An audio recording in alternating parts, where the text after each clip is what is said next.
하나님 아버지, 마음과 정성을 담아 주께 올려드린 찬양대의 찬양을 기뻐 흠양하신 줄 믿습니다. 또한 동일한 마음으로 주님을 찬양하는, 예배하는 우리 모든 성도들의 찬양을 기뻐 받아 주시옵소서. 시간 주의 말씀을 의지하여 나아갑니다. 하나님 말씀의 은혜와 능력이 우리 심령 가운데 역사하여 오직 그 말씀으로 우리가 교훈받고 말씀으로 변화되는 귀한 시간 되게 도와주시옵소서. 예수님의 이름으로 기도드립니다. 아멘. 할렐루야. 아멘. 계속해서 우리가 기독교의 기본 진리에 관해서 오늘 원제 두 번째 시간을 좀 살피겠습니다. 제가 작년 가을에 우리 이제 청년들과 교재를 가지고 교리를 좀 공부를 시작을 했었습니다. 야심차게 시작을 했고, 이제 우리 매일 성경 GPS로 하다가 우리 교리를 좀 하자 해서 시작을 했는데 사실 몇 번 하지 못하고 멈췄습니다. 그러면서 그때 제가 우리 청년들에게 그러면 내가 기회를 봐서 제 설교를 통해서 한번 이 교리적인 부분들을 좀 다루겠다라고 그렇게 얘기를 했고, 이번에 기회가 돼서 하나님은 그런 마음을 주셔서 함께 나누게 되었습니다. 아무래도 이제 소그룹으로 공부하는 것보다는 말씀을 들으면 조금 더 우리가 편하게 들을 수 있고 조금 더 좀 쉽게 할 수 있지 않나 그렇게 생각을 합니다. 근데 이제 지난주에도 말씀드렸는데 이것은 너무나도 중요한 부분들입니다. 교단 교파 상관없이 모든 기독교인들은 반드시 알아야 되고 또 생각하고 있어야 됩니다. 그래서 우리가 이 이야기를 다 아는 것이다 라고 그냥 가볍게 생각하지 마시고 계속해서 반복적으로 들으셔서 우리 마음 가운데 하나님의 그 진리가 온전히 있기를 바랍니다. 단순히 우리 기독교의 교리로만 생각하지 마시고 내가 믿은 바 진리가 무엇인지를 깨닫는 시간들이 되기를 바랍니다. 그래서 오늘 이제 인류 원죄의 출발점이었던 그 선악과 사건을 계속해서 다루도록 할 텐데, 저는 말씀드린 대로 이 사탄은 두 마디로 이 사람을 완전히 하나님과의 관계를 갈라 놓았습니다. 사탄이 했던 말은 하나님의 말, 그 워딩이라고 그러죠. 그걸 정확하게 한 것이 아니라 살짝 바꿨습니다. 하나님께서 하신 그 말씀을 정확하게 옮기는 것이 아니라 자기가 임의로 해석해서 바꿨습니다. 여러분, 이것이 악의 속성입니다. 얼마나 교묘한지 모릅니다. 그리고 이단들이 꼭 그런 식이지 않습니까? 처음에는 맞는 말을 하는 것 같은데 조금 지나면은 엉뚱한 소리, 이상한 소리를 하는 것입니다. 사탄이 하나님과 지금 인간의 이 사이, 사람과의 사이를 이간질하는 것이죠. 물론 악의 시작은 사탄이 했습니다. 그러나 그 유혹에 반응하고 넘어진 것은 그 책임은 인간에게 있다는 것이죠. 하와가 유혹에 반응하고 그것에 넘어오는 것 같으니까 사탄이 계속해서 공격을 합니다. 그것을 모른 척하고 지나갔으면은, 듣지 않았으면은 어쩔 수 없을 텐데 그것을 자꾸만 들으니까, 반응을 하니까 그것에 대해서 더 이야기를 하는 것이죠. 그럼 우리 이제 지난주 본문이었죠. 4절 5절 말씀, 3장 4절 5절 성경이 있으니까 한번 같이 봉독하겠습니다. 시작. 뱀이 여자에게 이르되 너희가 결코 죽지 아니하리라. 너희가 그것을 먹는 날에는 너희 눈이 밝아져 하나님과 같이 되어 선악을 알 줄 하나님이 아심이니라. 아멘. 하나님이 반드시 죽는다라고 그렇게 말씀하셨는데 뱀이 그 말을 완전히 뒤바꾸고 있습니다. 사탄은 지금 자신에게 있지도 않은 권위를 내세우고 있습니다. 하나님이 주신 적이 없습니다. 그런데 그 권위를 가지고 자신이 마치 하나님의 대언자라고 되는 것처럼 그것이 아니다. 인간으로 하여금 완전히 하나님을 오해하도록 만들고 있습니다. 그리고 어쨌든 이 사탄은 인간보다 더 먼저 존재했습니다. 이 말은 사탄이 하나님을 먼저 알았다라는 것이죠. 그래서 말로 계속 공격을 합니다. 야, 하나님이 너한테 사실은 숨기는 게 있어. 나만 알고 있는 비밀인데 내가 이 비밀을 알려줄게. 이단도 이렇게 말하지 않습니까? 하나님이 너희들한테 이거 먹지 말라고 한 이유가 뭔지 알아? 이거 먹으면 너가 하나님 같이 되기 때문이야. 하나님과 동급이 되는 거야. 멋지지 않니? 이렇게 자꾸만 유혹을 하는 것입니다. 여러분, 이것이 얼마나 무서운 오해입니까? 인간은, 우리 사람은 하나님을 예배하게 창조되었습니다. 피조물로 창조되었다라는 것이죠. 하나님을 예배한다라는 것은 하나님의 성품을 날마다 우리가 묵상하고 그 하나님의 성품을 높여드리는 그 일을 우리가 해야 된다라는 것이죠. 그런데 그 하나님의 성품에 자꾸만 물음표를 달게 만듭니다. 하나님을 자꾸만 오해하도록 부추기고 있다라는 것이죠.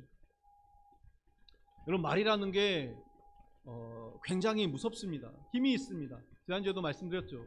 우리가 어떤 말을 들으면은 그 말에 우리가 지배를 당해버리게 됩니다. 다른 말로 말하면 우리가 그 말에 묶임을 당한다라는 것입니다.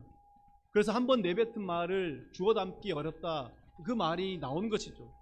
그럼 만약 한번 생각해 보십시오. 예를 들어서 만약 여러분 주변에 누군가가 이제 여러분에게 이야기를 합니다. 저에 대해서, 이제 만약에 저에 대해서 험담을 한다라고 한번 생각해 보십시오. 그런 이야기를 듣습니다.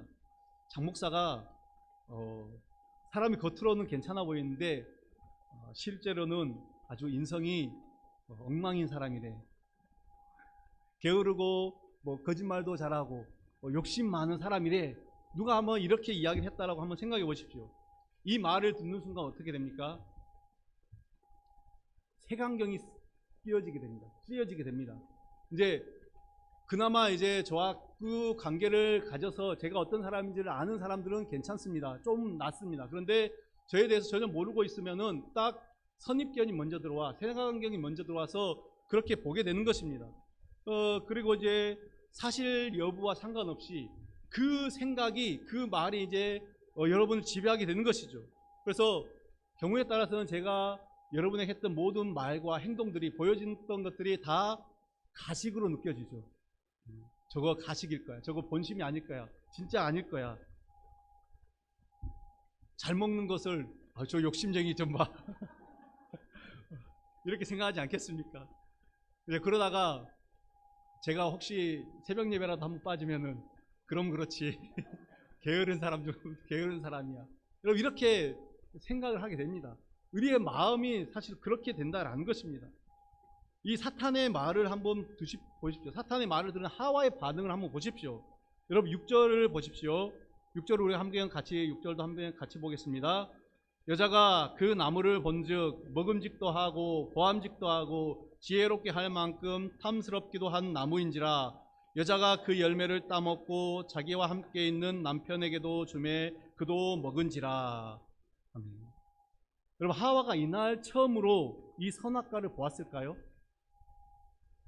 지금까지 수없이 쳐다봤던 나무의 열매입니다. 근데 지금까지는 단 한 번도 그런 생각을 한 적이 없습니다. 아니, 당연히 먹을 수 있는 것이라고 생각을 하지 않았어요. 그런데 이제 뱀의 말을 듣고 나서 다시 그 열매를 보니까 그 전에 보이지 않았던 것들이 보입니다. 어떻게 말합니까? 먹은직도 하고 보암직도 하고 지혜롭게 할 만큼 탐스럽게 생긴, 그렇게 보이는 것입니다. 장 목사가 갑자기 게으르게 보이는 것과 같은 그런 이치죠. 여러분, 이 선악과가 먹음직도 하고 보암직도 하고 지혜롭게 할 만큼 탐스럽기도 한다. 이 말은 우리가 잘 아는 요한일서 2장 16절에서 말한 육신의 정욕, 안목의 정욕, 이생의 자랑, 이것과 연결되어 있습니다. 이것을 압축한 것이죠. 그래서 가만 보면 우리 사람들의 우리가 저지르는 모든 죄는 다 이 세 가지를 통해서 들어온 것을 우리가 볼 수가 있습니다. 먹음직도 하다, 육신의 정욕이죠. 그럼 가령 우리가 배가 고프면은 먹어야 됩니다. 이것은, 식욕은 정상적인 욕구입니다. 하나님 우리에게 심어주신 정상적인 욕구입니다. 안 먹으면 죽습니다. 식욕이 없어서 정말 힘들어하는 사람들 얼마나 많습니까?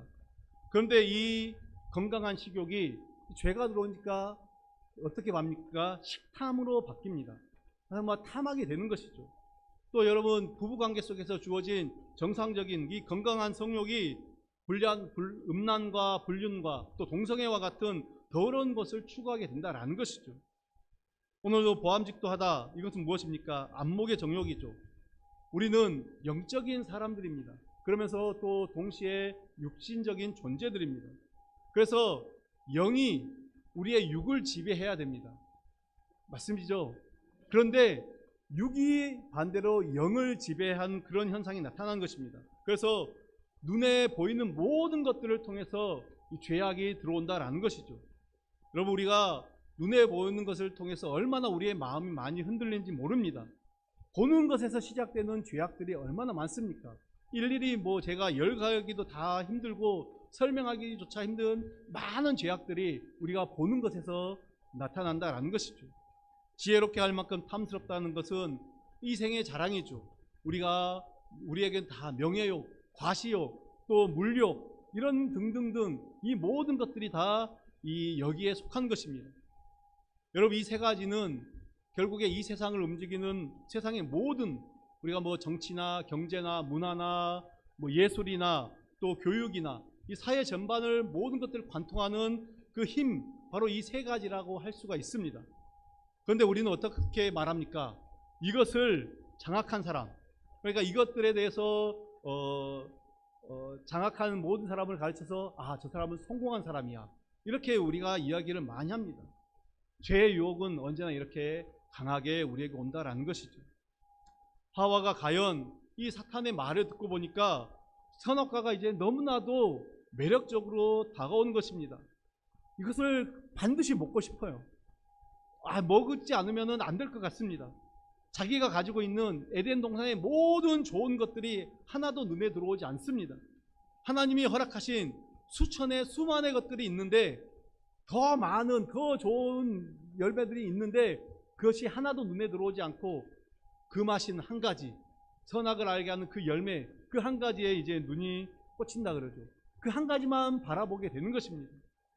여러분, 시험에 들면 그렇게 되는 것이죠. 그것만 보입니다.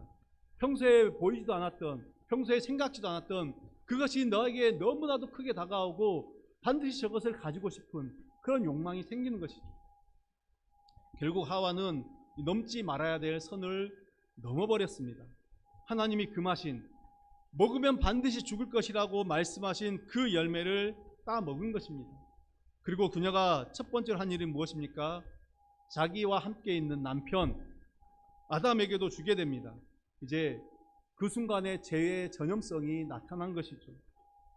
여러분, 죄는 그런 것입니다. 절대로 사람을 가만두지 않습니다. 반드시 죄는 퍼져나가게 되어 있습니다. 끊임없이 분열을 일으키며 확산해 나가는 특징이 있습니다. 우리 몸의 세포가 계속해서 세포 분열을 일으켜서 사람의 몸을 건강하게 만들어 나가지 않습니까? 마찬가지로 죄가 그렇다는 거죠. 끊임없이 분열되어 나가는 것입니다. 그래서 금방 확산되는 것을 보게 됩니다. 여러분, 죄가 얼마나 급속도로 확산이 됐는지, 이 아담이 죄를 지었는데 아담 다음 세대죠. 그 가인의 세대에 와서, 아담의 아들 세대에 와서 가인의 세대에 와서는 가인이 어떤 일을 저지릅니까? 동생을 죽이는 살인을 저지릅니다. 죄가 그렇게 금세 확산되고 커져간다라는 것이죠. 그런데 재밌는 것은 하와가 주니까 아담이 별 생각 없이 그도 갈등 없이 먹습니다. 아담은 하나님의 말씀을 직접 들은 장본인입니다. 하나님이 먹는 날에는 반드시 죽을 것이다, 이 말을 아담이 들었습니다. 물론 이것을 하와에게도 이야기했겠죠. 그러면 이 시점에서 아담은 하와를 제재를 해야 됩니다. 회개시켜야 되죠. 그런데 그렇게 하지 않았습니다. 이 남자들이 이렇게 줏대가 없어요. 결국 그들은 죄를 짓고 말았습니다. 그리고 곧바로 그 죄의 대가를 치르게 되는 것을 볼 수 있습니다. 가장 먼저 일어나는 일이 무엇입니까? 이제는 관계가 깨어져 버립니다. 모든 관계가 깨어져 버립니다. 하나님과 같이 될 것이라 여겼던 그들의 그 환상마저 다 깨어져 버리죠. 여러분, 7절의 말씀을 한번 같이 또 보실까요? 7절입니다. 이에 그들의 눈이 밝아져 자기들이 벗은 줄을 알고 무화과 나무 잎을 엮어 치마로 삼았더라. 하나님이 금하신 열매를 먹는 순간 눈이 밝아졌습니다. 눈이 밝아져서, 그래서 정말 뱀의 말처럼 하나님과 같이 되는 줄 알았는데, 눈이 밝아지자 오히려 자신들의 벗은 몸을 보게 됩니다. 그것을 보고 수치심을 느끼고 아주 급하게 허겁지겁 이제 무화과 나무 잎을 따서 치마를 만들어 자신들의 부끄러움을 가리기 시작한 것입니다. 여러분, 죄가 이런 것입니다. 죄는 인간을 수치스럽게 만듭니다. 부끄럽고 눈치 보이니까 자꾸만 뭔가를 숨기게 됩니다. 죄는 그런 것이죠. 그래서 사람들이 죄를 짓게 되면은 어떻게 됩니까? 자신들의 수치와 부끄러움을 가리게 되기 때문에 대부분 죄를 드러내놓고 짓는 것이 아니라 몰래 짓습니다. 그러시죠? 왜 한 번도 안 지은 것처럼. 네. 죄는 다 몰래 짓습니다. 그래서 여러분 TV에 보면은 뭐 이제 큰 죄를 지은 사람들 이제 TV에 이제 뭐 이제 중계하면은 다 어떻게 나옵니까? 떳떳하게 나온 사람 거의 없습니다. 다 모자로 마스크로 얼굴을 다 가리고, 그게 뭐예요? 수치스럽기 때문에 그런 것입니다. 그들이 죄를 짓기 전에는 하나님의 거룩함이 그들에게 있었습니다. 그래서 당당했죠. 모든 순간에 다 당당했습니다. 하나님을 볼 때, 그리고 서로를 볼 때 이 벌거벗었으나 도무지 부끄러워하지 않았습니다. 거룩하니까, 정직하니까, 하나님과의 그 교제에서 막힌 것이 없으니까 그들은 서로 당당했던 것입니다. 그런데 그 당당함이 이제 죄를 짓고 나서 보니까 너무나도 부끄러웠던 거예요. 너무나도 부끄럽게 보이는 것입니다. 이것이 끝이 아닙니다. 오히려 이것이 시작이죠. 그들은 하나님의 그들이 하나님의 금하신 그 열매를 따먹는 순간 이제는 마치 우리가 그러죠. 이 판도라의 상자가 열렸다, 그런 표현을 하죠. 열리지 말아야 될 이 판도라의 상자가 열린 것과 같은 그런 일들이 이제 급속도로 나타납니다. 그동안에 없었던 모든 죽음들, 질병들, 고통들, 갈등들, 미움, 음란, 폭력, 이 모든 악한 것들이 다 이제는 그 순간에 시작이 된 것입니다. 여러분, 인류의 역사는 하나님께서 시작하셨습니다. 하나님으로부터 시작하여 선하고 좋은 것들로 시작이 되었습니다. 우리가 성경 1장을, 창세기 1장을 보면은 하나님께서 계속해서 좋았다, 좋았다, 좋았다, 그 표현을 계속해서 하셨습니다. 그러나 아담과 하와가 죄를 짓는 순간, 그 순간부터 인류의 모든 죄가, 모든 악이, 그 죄의 역사가 시작이 된 것입니다. 아담과 하와, 여러분, 세상에 이 타락이 있기 전에는 먼저 영계의 타락이 있었습니다. 영의 세계, 즉 사탄이 타락한 천사였다라는 것이죠. 그런데 지금껏 그 사탄이 인간의 세계에 영향을 미칠 수 없었는데 이제는 아담과 하와의 타락으로 말미암아 그 악한, 그 더럽고 악한 그 사탄의 손길이 이제는 인간 세계까지 미치게 된 것입니다. 여러분, 죄는 우리가 가진 모든 것들을 다 뺏어갑니다. 오늘 우리가 이제 읽었던 본문, 또 우리가 전체를, 이 3장 전체를 보면은 아시지만은 인간은 자신들이 누린 모든 지위를 다 내려놓아야 됐습니다. 박탈당하게 되었죠. 그리고 에덴에서 쫓겨났습니다. 여러분, 에덴 동산에서 쫓겨났다는 것이 뭐 그냥 모든 것이 인프라가 잘 갖춰져 있고 모든 편의시설 잘 갖춰진 어떤 대도시에서 살다가 변변치 않은 뭐 마트 하나 변변치 않게 없는 어떤 시골로 이사가는 그런 어떤 개념이 아닙니다. 좀 불편하고 좀 힘들고 뭐 그냥 그렇게 조금 불편하게 살면 되지, 이 정도가 아니다라는 것입니다. 친히 하나님과 교제하고 하나님과 대화하던 그 영광스러운 자리를 박탈당하는 것입니다. 그야말로 최악의 최악으로 가는 것이죠. 이 얼마나 심각하고 무서운 죄의 결과인지 모릅니다. 더 비참한 것이 무엇입니까? 사람이 죄를 저질렀습니다. 사고를 쳤죠. 그런데 그 죄를 수습할 능력이 없다라는 겁니다. 내가 죄를 지어서 얼른 그것을 수습하면은 좋겠는데 그것을 수습할 능력이 도무지 없습니다. 이미 엎질러진 물을 쓸어 담을 수 있는 능력이 사람에게는 전혀 없다라는 것입니다. 여러분, 이 죄의 문제가 그렇습니다. 인간 스스로가 도무지 해결할 수 없는 어마어마한 사건이 이 죄의 문제라는 것입니다. 근데 그나마 다행인 것은 무엇입니까? 이 문제를 해결하실 수 있는 하나님께서 이 모든 광경을 다 지켜보고 계셨습니다.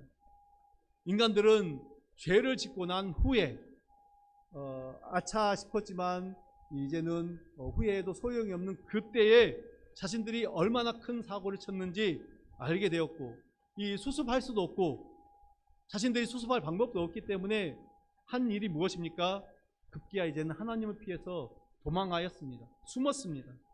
그러나 하나님께서는 이 모든 것까지도 다 지켜보고 계셨던 것입니다. 하나님께서는 자신이 만든 최고의 걸작품이자 사랑하는 그 인간이 사단의 꾀에 속아서 자신들을 만드시고 사랑하시는 그 하나님을 오해하고 배신하며 스스로 죄의 노예가 되어버리는 이 모든 안타까운 것을 보시며, 이 현장을 보시며 너무나도 마음이 아프셨습니다. 사단의 꾀에 속아서 죄의 노예, 죄의 그 사탄의 인질이 되어버린 것이죠. 마치 우리가 이제 뭐 어떤 그 영화를 보게 되면은 이 악당들이 주인공과 싸우다가 주인공을 어떻게 해보지 못하니까 그 가족을 인질로 잡습니다. 그래서 가족을 인질로 잡아서 전화해서 내가 네 딸을 데리고 있다, 네 가족을 데리고 있으니 순순히 투항하라, 나와라. 그래서 이제 어쩔 수 없이 주인공이 그 자신의 모든 무기를 버리고 그 악당에게 가죠. 그런데 악당이 어떻게 합니까? 총으로 그 주인공을 쏴버립니다. 여러분, 사탄은 하나님을 대항해서 싸우다가 도무지 하나님을 이길 방법이 없으니까 하나님의 그 약점을 잡습니다. 왜요? 하나님이 창조한 인간, 하나님 너무나도 사랑하는 그 인간을 인질로 잡은 것입니다. 그래서 우리가 이 아담과 하와가 이 선악과를 따먹는 순간 이 사탄의 인질이 되어버린 것입니다. 죄의 인질이 되어버린 것입니다. 사탄이 우리를 하나님 앞에 끌고 가서 모든 것들을 다 버리라, 이렇게 이야기하는 것이죠. 하나님은 인질로 잡힌 인간을 구원하시기 위해서 결국 당신의 모든 것들을 다 포기하고 내려놓으셨습니다. 그리고 그 사탄의 총에 맞은 그것이 뭡니까? 바로 십자가입니다. 하나님은 우리를 살리시기 위해서 당신이 죽는 선택을 하셨습니다. 여러분, 죄의 저주가 얼마나 대단하고 얼마나 무서운지 하나님 당신이 죽지 않으면은 도무지 이것을 해결할 수 있는 방법이 없었습니다. 이제 죄의 노예가 되어서 결국에는 지옥으로 갈 수밖에 없는 그 죄의 무서운 결과, 그것을 하나님께서는 십자가로 막으신 것입니다. 여러분, 그런데 이마저도 하나님의 계획 속에 있었던 것이죠. 사탄은 예수님을 십자가에 죽이면 그것으로 이제 자기가 승리했다, 자기가 모든 것을 이겼다라고 생각했던 것입니다.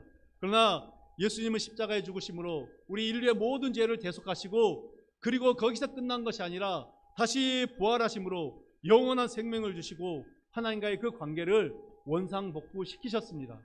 할렐루야. 사실 여기까지가 지난주에 하고 싶었던 내용인데 다시 오늘 본문을 좀 더 살펴보겠습니다. 그럼 평소 우리가 성경을 읽으실 때, 특별히 이제 창세기 3장을 읽으면서 가장 많이 하신 생각이 무엇입니까? 한 번쯤은 여러분이 다 생각했던 그 생각, 그 질문 있으시죠? 왜 하나님이 선악과를 만들어 놔서 인간으로 하여금 죄를 짓게 만들었는가? 선악과만 만들지 않았으면 이렇게 되지 않았을 텐데, 죄를 범하지 않았을 텐데 왜 그걸 만들어서 인간으로 하여금 죄를 짓게 만들었습니까? 이 질문이죠. 안 해보셨습니까? 한 번쯤은 다 해보셨습니다. 여기에 대한 간략한 두 가지 답변을 드리고 오늘 말씀을 마무리하겠습니다. 첫 번째는 욕심의 문제였다라는 것이죠. 아담은 피조물입니다. 아담이 에덴에서 자신이 가진 그 권리, 누리는 권리는 피조물이다라는 것입니다. 아담은 피조물로서 에덴을 관리하는 청지기 역할을 하나님께 부여받았습니다. 여러분, 창세기 2장 15절 말씀을 한번 보십시오. 창세기 2장 15절 우리 함께 같이 읽겠습니다. 시작. 여호와 하나님이 그 사람을 이끌어 에덴 동산에 두어 그것을 경작하며 지키게 하시고. 아멘. 하나님은 한 번도 아담에게 아담, 너가 이 피조 세계의 주인이야, 이 모든 것들 다 네 거야, 그렇게 말씀하신 적이 한 번도 없습니다. 오히려 너는 청직이다, 너는 관리자다, 잘 다스려라, 잘 관리해라, 내가 너한테 일임했으니 잘 관리해야 돼. 하나님은 이 모든 세계를 너가 경작하고 지키라 그렇게 말씀하셨습니다. 그런데 이 피조물인 아담이 이 뱀의 하와가 아담과 하와죠. 아담과 하와가 뱀의 거짓말에 속아서 관리자가 아니라 이 창조주 하나님 그 주인의 자리를 넘보려고 했던 것입니다. 결코 넘지 말아야 될 선을 넘어버린 것이죠. 에덴 동산 중앙에 있는 이 선악을 알게 하는 나무, 이 나무를 두었다라는 것은 하나님과 인간의 그 사이, 그 관계를, 그 경계를 구분하기 위한 것입니다. 하나님은 인간에게 너무나도 많은 능력을 주셨습니다. 거의 하나님과의 동격으로 대우해 주셨지만 그렇다고 인간이 하나님은 아니었습니다. 피조물이었다라는 것이죠. 그래서 하나님과 인간 사이에는 선이 있었습니다. 인간은 선악을 알게 하는 나무를 보면서 자신의 위치를 깨달아야 되었습니다. 아, 내가 위치가 여기구나. 나는 피조물이구나. 나는 하나님이 될 수 없다라는 것을 깨달아야 됐습니다. 여러분, 선악과 근처에 또 무슨 나무가 있었습니까? 생명나무가 있었습니다. 그러면은 인간이 죄를 짓지 않았다면은 그들은 생명나무의 열매를 먹고 어떻게 합니까? 거기에 되면 영생을 할 수가 있었습니다. 이 기회를 놓쳐버린 것이죠. 그래서 이 창조물과 피조물 사이의 경계를 구분하는 이것이 바로 유일한 장치가 바로 선악과였던 것이죠. 그런데 인간이 이것을 받아들이지 못하고 자기가 하나님의 자리, 그곳에 앉으려고 할 때 자기가 인생의 주인, 자기가 역사의 주인이 되려고 할 때 그때부터 망가지는 것입니다.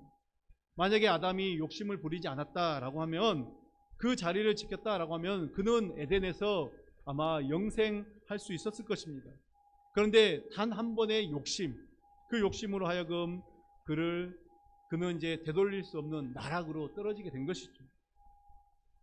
또 우리가 생각할 두 번째는 이 자유의지의 문제입니다. 여러분 아마 이 말도 많이 들어보셨을 것입니다.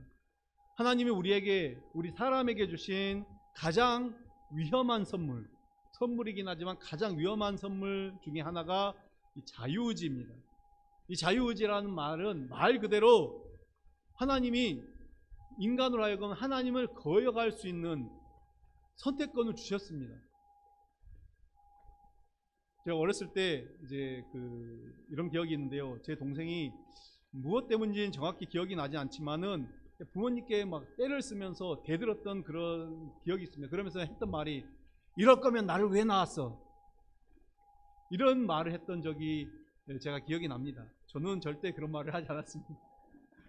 근데 철이 없던 시절이라 그 말이 얼마나 부모님의 마음에 이 못을 박는지, 속상하게 하는지 그것을 생각하지 못했던 것이죠.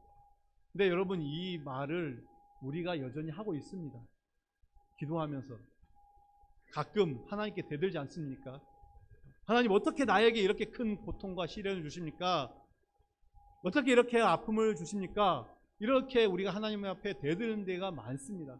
그런데 여러분, 우리가 이렇게 하나님께 대들 수 있는 것은 하나님 우리에게 자유의지를 주셨습니다. 하나님을 대항할 수 있는, 하나님께 대들 수 있는 자유의지를 주셨습니다. 우리가 감히 뭐라고 하나님을 향해서 이렇게 대든단 말입니까? 만약 하나님이 창조 시에 우리에게 이 자유의지를 주지 않았다면 우리는 결코 하나님 앞에 대들 생각을 하지 못했을 것입니다. 그럴 생각조차 하지 못했다라는 것이죠. 그러나 하나님은 우리 인간을 그렇게 만들지 않았습니다. 로봇처럼 모든 것들을 그냥 고분고분 다 그대로 하나님이 짜여진 그 프로그램대로 가게 그렇게 만들지 않았다라는 것이죠. 자유의지는 하나님의 형상대로 창조된 우리 인간에게만 주어진 것입니다. 여러분, 동물과 식물은 결코 이 자유의지가 주어지지 않았습니다. 그것들에게는 하나님은 그것들에게 자유의지를 주지 않았습니다. 그래서 동물과 식물들은 하나님의 창조 섭리를 거역하지 않습니다. 벗어나지 않습니다. 늘 창조 질서 안에서 살아간다라는 것이죠. 그러나 인간에게는 하나님은 자유의지를 주셔서 인격체를 만드셨습니다. 우리가 소위 말하는 그 지정의, 그 모든 것들을 하나님께서 주셨다라는 것입니다. 스스로 선택할 수 있는 의지를 주셨죠. 그런데 인간은 이 의지를 가지고 어디에 사용합니까? 하나님을 거역하는 데 사용하고 말았다라는 것이죠. 그러면 또 어떤 사람들은 이렇게 이야기를 합니다. 인간이 자유의지를 가지고 하나님을 거역할 것을 전지전능한 하나님은 알았을 텐데 미리 알았지 않았느냐? 미리 알면서도 자유의지가 있는 이 인간 앞에 이 선악과를 두었다라는 것, 그것은 인간으로 범죄하게끔 한 그 장본인, 그 원인이 하나님에게 있다. 하나님이 잘못을 했다. 하나님의 책임이 크다. 이 이야기를 하는 것이죠. 근데 여러분, 이것은 정말 뭐라 그럴까, 바보 같은 생각입니다. 왜냐하면 이 말이 뭐냐면 마치 이제 도둑이 물건을 훔쳤습니다. 근데 도둑한테 물건을 훔친 도둑이 뻔뻔하게 당신이 물건 관리를 잘못하고 내가 훔칠 수 있게끔 잘 보이지 않는 곳에 보관해야 되는데 보이는 곳에 보관하지 않았느냐. 예를 들어서 뭐 이제 차를 훔친 사람이 키가 꽂힌 것을 보고 훔쳐 돌아갑니다. 그러면서 뻔뻔하게 아니 당신이 이 키를 꽂아놓고 내가 훔쳐갈 수 있도록 하지 않았느냐, 이렇게 말하는 것과 똑같다라는 것이죠. 하나님이 그 엄청난 위험부담, 그죠? 자유의지를 주면은 사람이 하나님을 배반할 것이다 라고 그것을 그 부담을 감수하면서도 자유의지를 주신 이유가 무엇입니까? 결국은 사랑 때문입니다. 하나님의 사랑이 아니면은 이것을 설명이 되지 않습니다. 여러분, 사랑하면은 속박하지 않습니다. 억압하지 않죠. 사랑하면 상대에게 자유를 주게 됩니다. 속박하면 그것은 사랑이 아니죠. 건강치 못한 사랑을 하는 사람들을 보면은 늘 어떻게 합니까? 상대를 통제하려고 합니다. 그래서 누구하고 전화했는지, 어떤 문자를 주고받았는지 또 늘 확인하게 되고, 또 눈에 보이지 않으면은 계속해서 연락해서 어디냐 물어보고. 여러분, 이것이 굉장히 나를 많이 사랑해 주는구나 그렇게 생각할 수도 있지만은 사실은 이것은 건강한 사랑이 아닙니다. 만약에 배우자가 매일 이런다라고 하면 그는 의처증이 있는 건 아닌지, 의부증이 있는 건 아닌지 한번 돌아봐야 됩니다. 하나님은 한 번도 우리에게 사랑을 강요하지 않았습니다. 내가 너를 이만큼 사랑하니까 너도 이만큼 나를 사랑해야 돼. 하나님이 한 번도 우리에게 그렇게 말씀하지 않으셨습니다. 오히려 하나님이 우리를 먼저 사랑했고, 또 우리가 하나님의 사랑을 배신하여 떠났어도 끝까지 하나님은 우리를 사랑하셨습니다. 여러분, 예수님이 십자가에 못 박히실 때 제자들 모두가 다 예수님을 배신하고 도망갔습니다. 그런데 부활하신 예수님이 어떻게 합니까? 니들이 나를 배신했다고? 어디 맛 좀 봐라. 이렇게 하셨습니까? 아니죠. 그들을 찾아가셨습니다. 그들을 사랑하셨습니다. 그래서 요한복음 13장에 보면 예수님이 세상에 있는 자기 사람들을 사랑하실 때 끝까지 사랑하셨다. 끝까지 사랑하셨다라고 그렇게 말씀하고 있습니다. 사랑하는 여러분, 하나님은 우리가 죄 지을 기회가 없어서 죄를 못 짓는 사람이 아니라, 로버트처럼 죄를 못 짓는 사람이 아니라 하나님을 너무 사랑해서 죄를 안 짓는 사람이 되기를 원하셨습니다. 못 짓는 것이 아니라 안 짓는 사람. 이것이 바로 하나님의 사랑입니다. 그래서 우리는 결코 이 선악과 사건을 가지고 하나님을 오해하지 말아야 됩니다.